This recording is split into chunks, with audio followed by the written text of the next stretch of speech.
парламент, который избрался совершенно по новой конституции и по новой системе, да, управления. Во-вторых, интересного было много, очень много. Начиная с начала своего действия, парламент, ну, вот, знаете, это как примерно этапы развития человека, да? Он был еще ребенком, да? Он мог там где-то похулиганить, где-то выкидывать какие-то непонятные вещи, да? То есть такого рода как бы события действительно были в 2011 году. Это просто было становление самого парламента. Люди еще привыкали к своей деятельности, к своим полномочиям, толком, может, даже где-то их особо не понимая, ну, как бы глобально, да, и не осознавая, да. Но постепенно уже этот, как и всякий человек, он же растет, развивается. Так и в парламенте уже появились зрелые новые политики. Конечно, там парламент был представлен и старыми политиками, но большая часть их была выкинута, она ушла, да, там, в связи с тем, что там кто-то выходил на митинги, лишились своих мандатов, другие становились премьер-министрами, тоже ушли, да. То есть такие политики, они, которые имеют уже большой опыт не управления, даже я бы так сказал, а опыт во власти, работы, они ушли. А в основном было много новых, несмотря на новых депутатов, несмотря на то, что и присутствовали те, кто раньше был в партии Акджол, те, кто были от партии СДПК, ранее избирались, да, несмотря на это было очень много депутатов, которые действительно еще, ну, потихоньку как бы учились. Можно по-разному критиковать, ругать парламент, но в целом парламент свою историческую миссию выполнил. На сегодняшний день вы сами видите, количество митингов сократилось. Парламент непосредственно всех митингующих постоянно принимал. Мы разговаривали с митингующими. Были разные вопросы, были те вопросы, которые мы даже не могли решать, да, и не должны были, может, решать. А где-то просто из-за того, что, ну, социально-экономические проблемы самого государства, мы эти проблемы тоже, к сожалению, некоторые проблемы остались еще открытыми. В 2010 году, вы знаете, после революции всем партиям пришлось срочно формировать свои списки кандидатов. И, может, ну, я допускаю, что большая часть партий просто сделали ошибки, да, может, на качественный состав не обратили, да, потому что, ну, это на самом деле все делалось в спешке. И хочется верить, что в этот раз уже списки будут более качественными. Но что касается управления теми же кланами, да, такие вещи остались. Есть определенные лица, которые по-прежнему себя чувствуют как рыба в воде, и они также дергают за ниточки управления, да. Они есть, но в любом случае смена даже управленцев, она постепенно все равно происходит. И те же политики, которые были популярны, наверное, в конце 90-х годов, в начале 2000-х годов, которые до сих пор сейчас, ну, с экранов телевизоров не выходят, да, не сходят, они уже чувствуют, что им где-то наступает на хвост, и их уже просят подвинуться. Почему? Потому что сейчас век быстрых изменений. Они не могут так быстро адаптироваться, как это делают молодые лидеры. Да? Это на самом деле заметно. Это заметно и по контенту, который вот вы можете проследить в средствах массовой информации. Это и заметно по инициативам.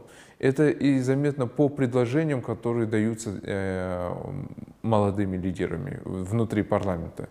Таковые все равно есть. Да? Молодым я называю не то, что человек, который там 30 лет, да, а молодые, вот, которые новые, да, появились и показали себя как личность. На сегодняшний день вы видите, парламент уже четко и соразмеренно работает с исполнительными ветвями власти, да? То есть уже нету такого, когда постоянно был риск того, что вот сегодня или завтра может правительство уйти в отставку. Вы представляете, если министр работает сегодняшним днем, да, он даже не знает, будет ли он завтра министром. Каково мышление или как ему работать в этой ситуации? Он не может не приказать не издать какой-либо, ну, такой приказ реформистский, можно сказать, или наоборот, где-то, может, правильный, но не популярный, да? Он не может этого сделать, потому что он не знает завтра, будет ли он или не будет он. Стоит ли это делать или не стоит.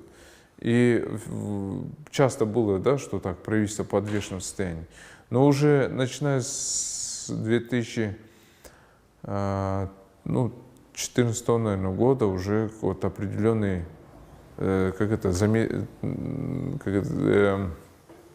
начала проявляться определенная устойчивость и стабильность в деятельности парламента. Уже даже понятно было, что если правительство уйдет, то большая часть министров останется, может только поменяться премьер-министр и все, да, там может некоторые министры, но большая часть будет работать. Уже стало понятно, что коалиция просто так там распадаться не будет, несмотря на имеющиеся даже внутри противоречия. Парламент за время своей деятельности принял ряд исторических решений, которые будут оценены в будущем. Первое, это самое главное, это вот вхождение в евразийское экономическое пространство. Второе, это продажа Кыргызгаза большой компании «Газпром». Да, это мы тоже в будущем оценим, насколько было это правильным. Но на сегодняшний день пока решение это считается правильным. Почему? Потому что мы видим экономическую и социальную даже пользу от этих решений. Пришли идеи, пришли мысли реформировать Конституцию, да, пересмотреть, в том числе полномочия парламента. Этот парламент самую важную роль какую выполнил? И вот та модель, которая существует, правильная ли она? Я бы хотел просто свою точку зрения высказать. И, естественно, Конституцию нужно будет менять. Вопрос в том, что если мы в 2010 году дали, ну не мы, а вот определенные политики дали обещания, то, мне кажется, надо их просто исполнить до конца, да? Но к этому вопросу однозначно надо вернуться. Почему? Потому что Конституция содержит ряд управленческих ошибок. На сегодняшний день мы должны определиться, да, кто несет ответственность за все управление, кто действительно у нас управляет. Мы должны сделать либо крен в сторону президента, либо в сторону премьер-министра, да? То есть мы четко должны понять, либо у нас такое управление, либо такое управление. На сегодняшний день и премьер-министр, и президент, и парламент, каждый имеет свою сферу влияния, да? И поэтому у граждан порой создается впечатление, что в этой стране все управляют, но никто не несет ответственность. И чтобы такого не было, мне кажется, мы должны четко сказать, у нас либо полную ответственность и полную власть на себя берет президент, либо берет на себя парламент через премьер-министра. Не просто вот там 120 депутатов должны управлять, да, нет. Они должны переделегировать эти полномочия исполнительной ветви власти и контролировать исполнительную ветвь власти. Почему против пересмотра Конституции резко выступают именно либеральная часть общества, ориентированная на Запад? Ну, давайте так. В принципе, их тоже логику понять можно. Они говорят о том, что, ребят, мы говорили в 2010 году, что меняться ничего не будет, да?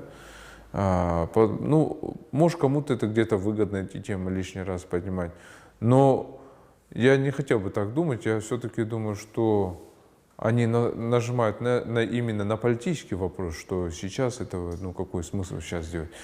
Вопрос в другом, что те люди, которые работали раньше в конституционном совещании, которые писали Конституцию, они действительно, может, у них, они не видели, может, те ошибки наперед, да, которые могут произойти, да, и они написали Конституцию, которая имеет вот эти вот ошибки, о которых я говорил.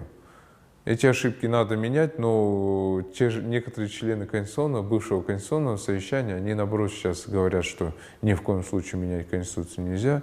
Нет, сейчас давайте хотя бы говорить о том, что Конституцию надо менять, давайте еще раз, как говорится, садиться, обсуждать разного рода предложения, да, но уже не так в спешке, не в торопях, вот надо сегодня написать и завтра же принять. Нет, я против такого.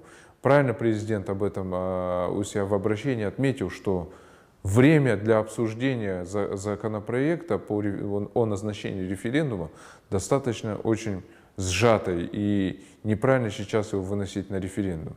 Не в торопях, проанализировать, обсудить, я думаю, объяснить народу плюсы, минусы. Я думаю, доверить эту миссию уже следующему парламенту. Конечно, я думаю, вот это будет правильно.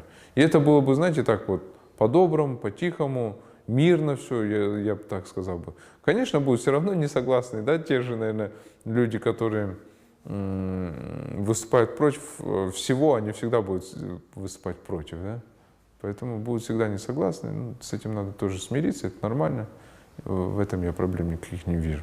Я не знаю, для меня самое важное было заседание, это, наверное, первое заседание, потому что для меня это был очень волнительный процесс, и для меня это было впервые в жизни, и я еще не знал, что это и как это. Поэтому для меня, наверное, это первое заседание, даже если оно состояло просто из присяги, я просто, ну, этот день, я думаю, я никогда не забуду, да. А что касается самым, как вы сказали, важным, да? Да. Важным, наверное, для страны, я считаю, именно то заседание, когда принимаются решения о вхождении в таможенный союз и в евразийское экономическое пространство. Потому что это реально, это действительно такой исторический шаг, о котором через 100 лет будут писать, через 200 лет. Все остальные вопросы, они забудутся, да, они просто покроются пылью и уйдут в небытие, да, а вот этот вопрос, он будет историками еще обсуждаться, кто как голосовал, будет поднимать. Вот я считаю, это очень важный вопрос.